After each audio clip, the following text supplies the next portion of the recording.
Hola, estamos nuevamente en la esquina del escritor, después de dejar pasar unos días por razones múltiples.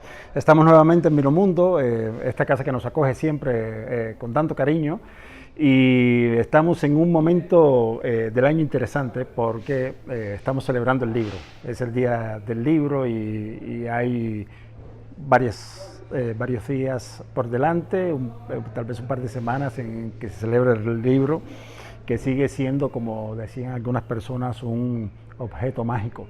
Así que yo, digamos, porque a los escritores nos gusta siempre tocar las páginas y porque este es el libro en el que he trabajado por más de 10 años de mi vida, presento este programa con mi libro en las manos. Pero al mismo tiempo hoy quiero hacer una referencia a algunos aspectos del desarrollo de la escritura creativa que son extremadamente importantes cuando empezamos a construir relato. Y tiene que ver con el hecho de que el método de personaje sobre el cual yo he basado este programa provee de mucho argumento, de mucha herramienta para desarrollar relato.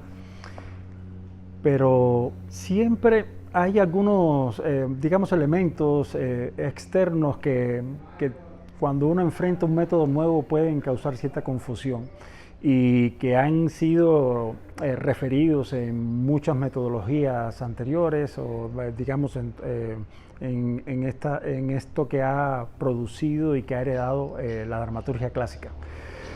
Voy a llamarle a esto estrategias de desarrollos argumentales, ¿verdad? Es una manera de llamarlo, no hay que hacerle demasiado caso, pero eso voy a hablar hoy de una de estas estrategias. Voy a decir que esta es la estrategia número uno. Es la número uno porque es con lo que empezamos a construir relato y es tal vez la número uno porque es una estrategia realmente de mucha importancia. A esta estrategia, y esto es una parte que voy a hacer, de pronto una especie de llamado, digamos, aparte dentro de la estructura del método de personaje, porque queremos que este sea un día donde nos saltamos un poco la linealidad de lo que hemos estado proponiendo aquí. Esta estrategia se llama la condición inicial. Es una estrategia que supone que los personajes, habíamos hablado antes que los personajes siempre proveen mucha condición general, ¿verdad? Mucha condición histórica general al relato. Es todo lo que el personaje hizo antes, como cualquier individuo antes de que le ocurra algo de cierta importancia en la vida, ¿verdad? Ha habido una especie de acumulación de pequeños sucesos o grandes sucesos, ¿verdad? Siempre el relato dramático supone un gran suceso. Y aquí vamos a este concepto poderoso de la condición inicial. Hay una condición inicial que en realidad no es una condición unitaria, no es una condición de una sola y única cosa. Es una condición formada por varios elementos, donde hay uno de ellos que prevalece por los demás. Y voy a usar de ejemplo tal vez uno de los grandes relatos que haya construido la literatura, que es el relato de Los Miserables, un relato que siempre recuerdo desde mucha perspectiva y que en algún momento voy a volver a traer a este programa, que expresa una condición básica que es la de este hombre. Es importante que cuando uno se dedica a la escritura creativa uno sea un gran lector, ¿no? Siempre antes de un gran escritor hay un gran lector. Eso lo voy a recordar muchas veces.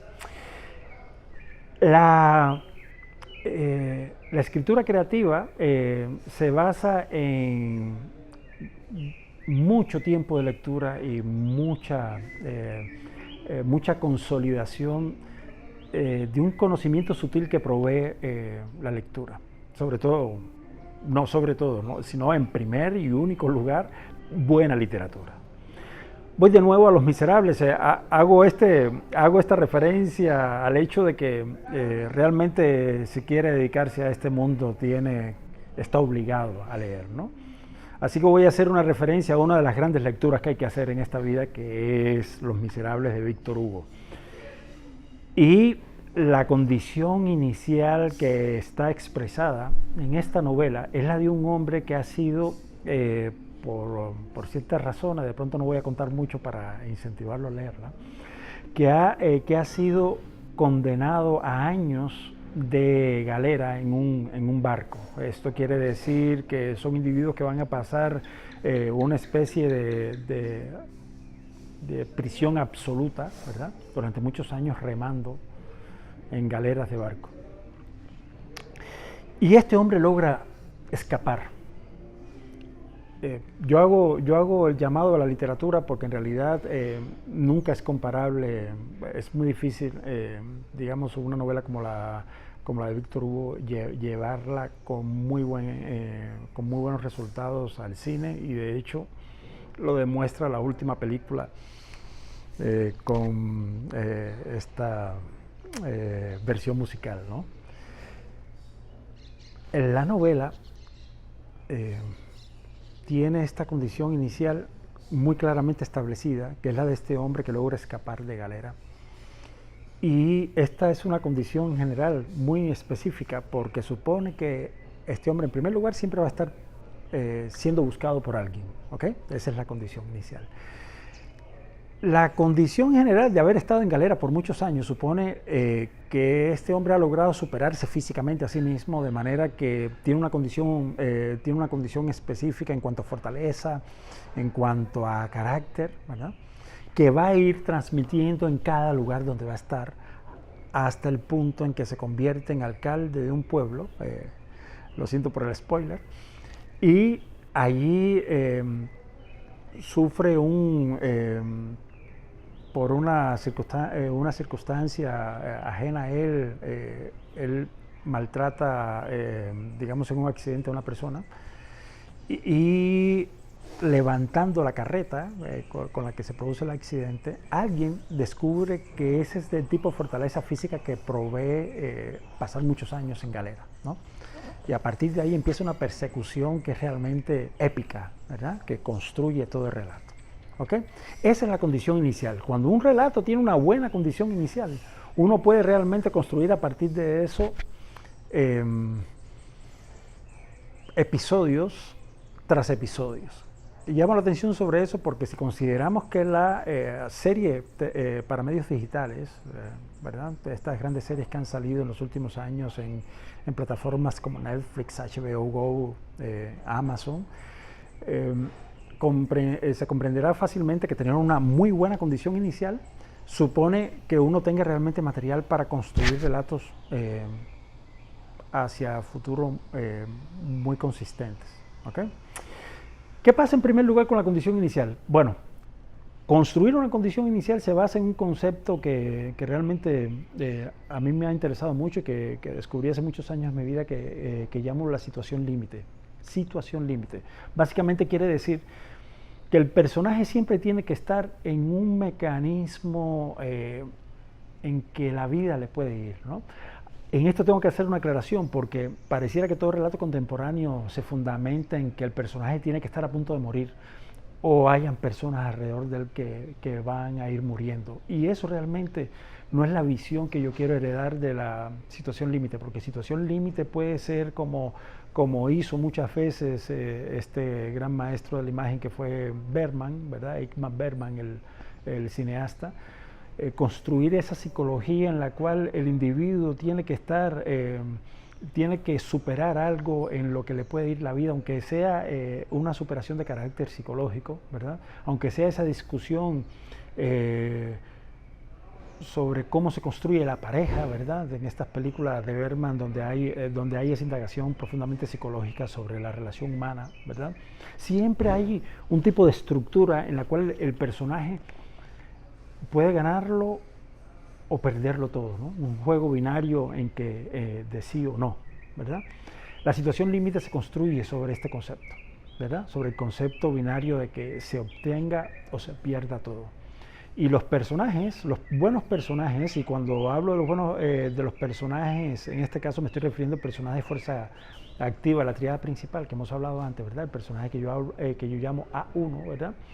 Ese personaje es la construcción básica y la construcción hacia el final del relato, desde el principio hasta el final del relato, de todo de la situación límite.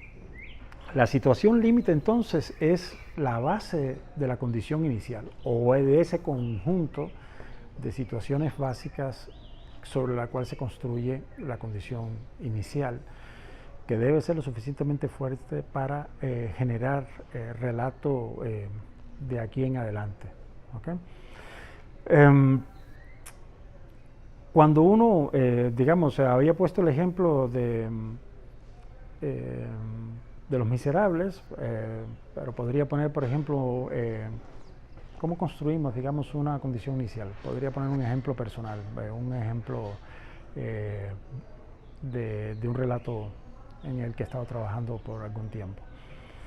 Hay un niño que equivoca una interpretación acerca de algo que está ocurriendo en su familia, un chico que proviene de una buena familia y de pronto cree, porque realmente cree, no es porque está ocurriendo realmente, que lo que está pasando en ese momento puede valer la vida, ¿no? O sea, puede perder la vida. Así que decide escaparse de su casa, se sube en un barco como polizón, ¿verdad? Y llega a otro país. O sea, digamos que huye a Europa y llega a un puerto aquí en América Latina y tiene como condición inicial, bueno, el hecho de que específicamente es europeo, que no habla el idioma, ¿verdad? Y que necesita adaptarse como una manera de camuflarse dentro de una estructura cultural para que no sea encontrado, ¿no? Así que sencillamente pierde el habla. Bueno, pierde el habla, ¿no? Deja de hablar y eso empieza a generar una serie de situaciones como que tiene su primer amigo que básicamente, a pesar de concebirse como un personaje de fuerza pasiva, se convierte en el protector de él en el país. Estamos hablando de un par de niños de 8 años, ¿no? Y por la propia condición de ser mudo, de no hablar el idioma, empieza a huir de lugar en lugar y llegar siempre a un lugar como si estuviera por primera vez, como si fuera nuevo en ese lugar, hasta el punto en que empiezan las personas alrededor de él a hacerse preguntas de dónde él proviene y está obligado siempre a huir de un lugar a otro. No voy a hacer todo el relato, pero estoy estableciendo cuál sería la condición inicial, y la condición inicial sería básicamente la de un niño que está insertándose en un lugar en donde él es extraño y donde debe correr muchos peligros físicos incluidos, ¿verdad? Pero básicamente peligros en los que incurre cualquier ser humano cuando pasa de un lugar a otro y tiene que adaptarse. Tenemos un individuo con un relato. Aquí nos devolvemos a la parte más densa del método de personaje, que es la construcción, la biografía del personaje, una construcción que proviene desde que nace este niño con toda su familia y ciertas prebendas que le dio la vida, hasta el punto en que decide escaparse, ¿verdad? Todo eso está alimentando la condición inicial. En el momento en que este individuo, ¿verdad? En el momento en que empieza el relato, llega a un lugar al que no pertenece y tiene que empezar a adaptarse a ese lugar. Hay muchos relatos de este tipo, ¿verdad? Y si uno ve series de televisión encontraría muchos relatos de ese tipo. ¿Okay? ¿Cómo construye la condición inicial? Pues la construye a partir de una biografía que he desarrollado antes, de ciertas condiciones del carácter que he desarrollado antes, ¿verdad? Cuando construíamos a los personajes, y luego lo hago enfrentar a una circunstancia. Como decía Ortega y Gasset, ¿verdad? La circunstancia prácticamente es el individuo, ¿no? De manera que cuando un personaje, y esto es interesante porque en realidad una condición inicial es bastante fácil de establecer, ¿no? Si uno entiende que hay un personaje, en primer lugar, en un contexto, en segundo lugar, ¿ok? Y es la confrontación del personaje, de la historia del personaje con este contexto. Si uno establece ciertas fases del contexto, ¿verdad? Por ejemplo, hay un cambio en el contexto, por ejemplo, ocurre un terremoto o lo cambian de lugar, digamos, hay mucho relato en el cine norteamericano de personajes que son trasladados de un lugar a otro, ¿verdad? Que tienen que adaptarse a este nuevo lugar. El contexto es extremadamente importante. Algún día le voy a dedicar un programa específico al contexto porque creo que es uno de los grandes constructores de relato. ¿Okay? Por ejemplo, un ejercicio que yo normalmente, estas son estrategias de las que hablaré en otro momento, pero un ejercicio que me gusta ponerle a mis estudiantes es cómo a partir de un diálogo que se haya establecido, cómo cambia ese diálogo si cambiamos el contexto. Por ejemplo, desarrollar un diálogo en un espacio como la sala, ¿verdad? El living, la sala de una casa, entre dos personajes. ¿Qué pasaría si trasladamos este diálogo a estos dos personajes encaramados en un árbol, por ejemplo? El solo cambio de circunstancia establece un cambio dramático sustancial, ¿no? Bien, eso efectivamente es el mecanismo con el cual se construye la condición inicial. Yo quería básicamente establecer el concepto, porque el concepto de condición inicial es un concepto que permite generar las bases para un desarrollo dramático realmente poderoso. Así que les recuerdo que, por cierto, esto es un concepto que no está recogido en mi libro, es algo que voy a incorporar en la segunda, digamos, cuando actualice esta edición. Así que les recuerdo que la base de todo esto se encuentra en este libro, Aprender a Escribir, que lo pueden encontrar en Amazon, muy recomendado por el autor, pero en todo caso con información que realmente puede resultarle de mucha utilidad, no importa en qué área de los medios quiera dedicarse, ¿no? O trabaje actualmente. Agradecerle a Vinomundo la hospitalidad, como siempre, y esperemos encontrarnos aquí en unos muy pocos días. Un placer. Voy de nuevo con la sangría de Vinomundo. Una última cosa. Como usted sabe, el mundo de los medios sociales es un mundo que se basa en compartir. Así que, por favor, suscríbase, háganos saber que está a gusto con lo que estamos haciendo. Es un placer.